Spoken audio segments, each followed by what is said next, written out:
7월 14일 목요일입니다. 삶의 현장에서 우리가 함께 읽을 오늘 하루 말씀 시편 85장 1절에서 13절입니다. 여호와여, 주께서 주의 땅에 은혜를 베푸사 야곱의 포로된 자들이 돌아오게 하셨으며 주의 백성의 죄악을 사하시고 그들의 모든 죄를 덮으셨나이다. 셀라. 주의 모든 분노를 거두시며 주의 진노를 돌이키셨나이다. 우리 구원의 하나님이여, 우리를 돌이키시고 우리에게 향하신 주의 분노를 거두소서.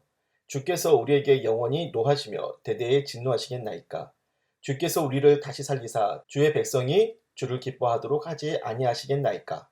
여호와여, 주의 인자하심을 우리에게 보이시며 주의 구원을 우리에게 주소서. 내가 하나님 여호와께 하실 말씀을 들으리니 무릇 그의 백성 그의 성도들에게 화평을 말씀하실 것이라. 그들은 다시 어리석은 대로 돌아가지 말지로다. 진실로 그의 구원이 그를 경외하는 자에게 가까우니 영광이 우리 땅에 머무르리이다. 인애와 진리가 같이 만나고 의와 화평이 서로 입맞추었으며 진리는 땅에서 솟아나고 의는 하늘에서 굽어보도다. 여호와께서 좋은 것을 주시리니 우리 땅이 그 산물을 내리리로다. 의가 주의 앞에 앞서가며 주의 길을 닦으리로다. 아멘. 시편 95째 시간, 주님이 나에게 화가 나 계시다면 라는 제목으로 말씀 전하겠습니다. 4절과 5절을 읽을게요. 우리 구원의 하나님이여, 우리를 돌이키시고 우리에게 향하신 주의 분노를 거두소서. 주께서 우리에게 영원히 노하시며 대대에 진노하시겠나이까. 지금 시인은 하나님의 백성인 자기들에게 하나님이 화가 나 계시구나 하는 자각을 하고 있어요. 그래서 하나님께 용서를 구하고 분노를 거둬 구원해 주시도록 기도를 하고 있습니다. 여러분, 이것은 뭘 말해주고 있나요? 하나님은 막연하게 어딘가에 있는 분이 아니라 지금 우리 가운데 살아 계신 분이라고 하는 사실입니다. 그분은 살아 계셔서 지금 기쁨과 슬픔을 느끼고 즐거워하시거나 화를 내시기도 하면서 실시간으로 우리에게 반응하고 계세요. 그래요. 하나님은 마음과 감정이 없는 분이 아니라 확실히 마음이 있고 감정을 표현하시는 살아계신 하나님이십니다. 신앙생활 한다는 사람들 중에 말이죠. 하나님이 마음을 가지고 계시구나 하는 걸 간혹 생각하지 않는 경우가 있습니다. 그분이 지금 나에게 어떤 감정을 느끼고 계신지에 대해서는 관심이 없고 필요할 때에만 잠시 하나님을 소원해서 종교적인 평안과 위로 좀 달라는 식으로 요구하는 거죠. 그것은 신앙이 있어서 하나님과의 정상적인 관계라고 볼 수 없습니다. 생각을 해보세요. 사람과 사람이 만나고 교제하는 걸 볼 때 어떻습니까? 서로의 마음과 감정을 느끼고 의식하는 것 얼마나 중요하나요? 내가 그 사람과 친합니다. 그러면 나는 오늘 그의 기분이 어떤지가 궁금해야 해요. 그가 기분이 좋은지, 마음 상해 있는지, 무슨 고민이 있는지 그걸 알아내서 거기에 맞춰 공감을 해줘야지 함께 할 수 있는 겁니다. 그렇습니다. 사귐에 있어서 공감하는 것은요, 매우 중요한 일이에요. 만약에 지금 상대방이 몹시 화가 나 있어요. 그것도 지금 나한테 화가 나 있는 겁니다. 그런데 내가 그걸 전혀 헤아리질 않고 있다면 어떻게 되겠어요? 서로의 마음은 안 맞고 사이가 벌어지게 되겠죠. 예전에 아내가 화가 난 적이 있었는데 왜 화가 났느냐?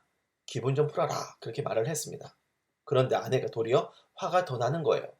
저는 당황하여 왜 그러냐고 했죠. 내가 마치 다른 사람에게 화가 났다고 생각하느냐? 당신에게 화가 난 거다. 상대방이 나한테 화가 났다면 당연히 그가 나한테 화가 났다는 걸 알아야 합니다. 그리고 그가 왜 나한테 화가 났는지의 이유에 대해서도 알아야 해요. 그래야 용서를 구하고 잘못을 돌이켜 화해를 할 수 있지 않겠습니까? 하물며 하나님과 우리 사이의 관계라면 마땅히 더 그래야 하지 않을까요? 여러분, 지금 혹시 하나님의 마음이 어떤지 헤아리지 못하고 자기 일에만 신경을 쓰고 있지는 않습니까? 만약 주님이 나한테 왜 화가 나셨는지 모를 뿐더러 화가 나셨다는 것 자체도 알지 못한다면 주님과의 관계가 좋아질 리가 없겠죠. 오늘 본문에서 시인은 하나님이 자기와 자기 백성에게 화가 나신 걸 알고 있습니다. 하나님을 화나게 하신 자신들의 죄에 대해서도 알고 있어요.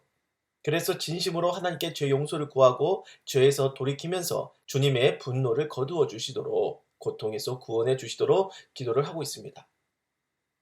그렇게 하나님의 마음을 헤아리고 용서를 구한다면 하나님과의 관계는 다시 좋아지게 되겠죠. 우리는 하나님을 믿고 섬기는 사람들입니다. 그렇다면 그분의 마음을 헤아릴 줄 알아야 해요. 주님이 지금 우리를 보면서 기뻐하고 계신지, 화가 나 계신지, 어떤지 정도는 알 수 있어야 합니다. 그런 생각도 없이 하나님 마음 헤아릴 줄도 모르고 자기 기분에 도취되어 신앙생활을 한다면 주님과의 관계는 안 좋아지겠죠. 생각을 해보십시오. 하나님이 지금 나한테 화가 나 계신데 나는 그분이 화나신 이유를 모르고 주님이 나한테 화나셨다는 것도 모른 채 예배를 한다고 그러고 찬송을 한다고 그러면 하나님이 그 예배와 찬송 기뻐하시겠습니까? 예배도 좋고 찬송도 좋지만요. 먼저 주님의 마음부터 잘 헤아리십시오. 오늘 시편 말씀은 화가 나신 하나님의 마음을 제대로 헤아릴 줄 아는 시인의 마음이 담겨 있어요.